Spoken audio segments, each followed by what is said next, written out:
banig na dating higaan lang, ngayon ginagawang material sa sari-saring kagamitan. Silipin ang nakakaliw nitong transformation mula sa mundo ng art hanggang sa fashion.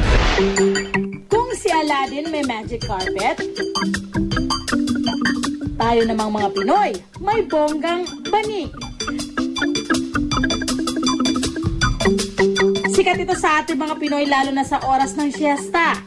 Pero alam nyo bang hindi lang higaan ang gamit nito? Ang banig mahalagang bahagi ng buhay ng mga katutubong Pinoy dahil noon pa man, present na ito sa lahat ng mga mahalagang okasyon ng pamilya mula sa araw ng kapanganakan at pagpapakasal hanggang sa kamatayan. Ngayon, hindi na raw mabilang ang gamit ng banig na gawa sa pinatuyong dahon ng pandan o di kaya ng buri. Depende pa sa probinsyang pinagmulan ang hitsura at habi nito. Nakikita natin dito yung indigenous knowledge. Hindi lamang sa pag-weave, no, o paglalala nito, no, kundi yung paggawa ng design, no. Sa Bukidnon, pino ang hibla ng mga banig. Kadalasang disenyo ang mga kakaibang geometric pattern gamit ang ilang mga kulay.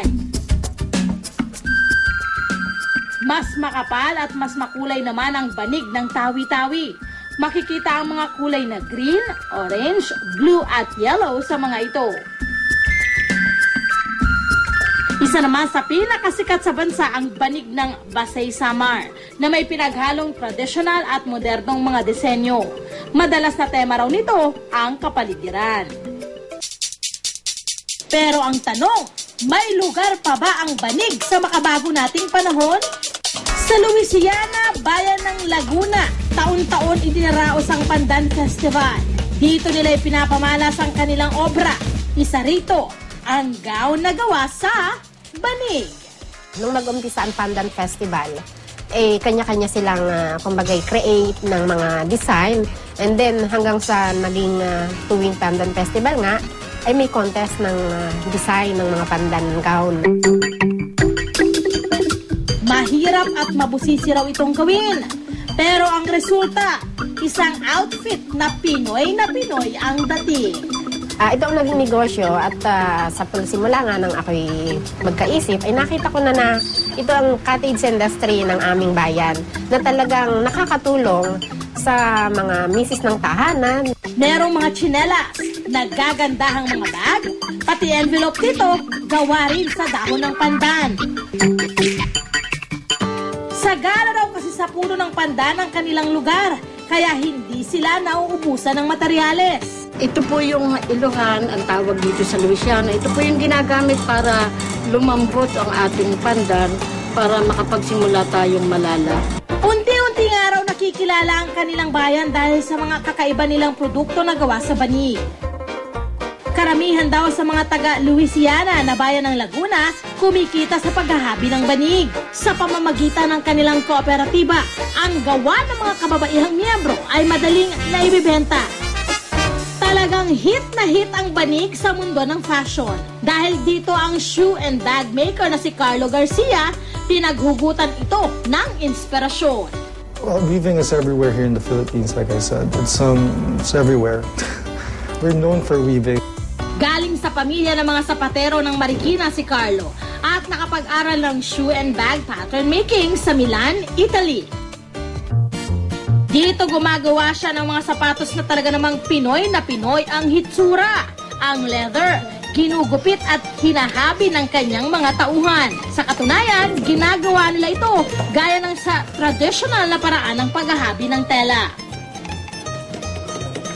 Ang suwelas ng sapatos naman, gawa sa bunot ng niyog, habang ang panali, gawa naman sa abaka.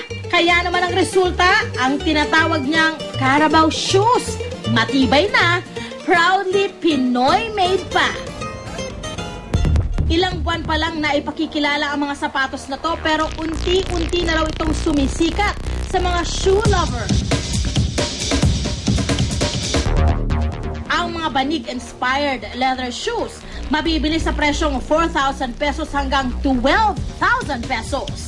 Maski sa mundo ng art, bumibida rin itong higaang Pinoy.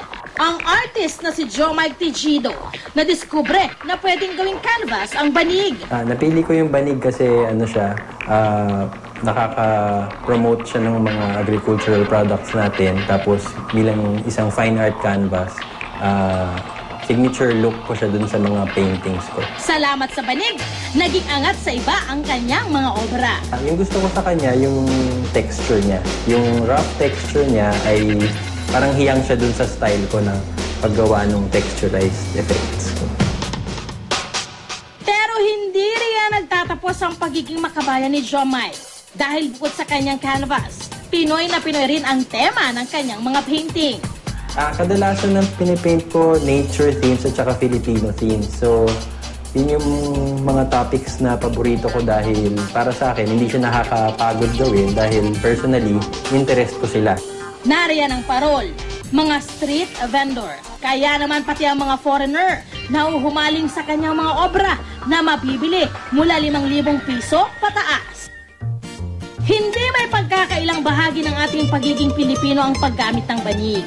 At nakatutuwang isipin na ang simpleng higaan na ito kayang makipagsabayan sa pagbabago ng panahon. At kasabay nito, patuloy pa rin itong nagbibigay ng kabuhayan sa ating mga kababayan.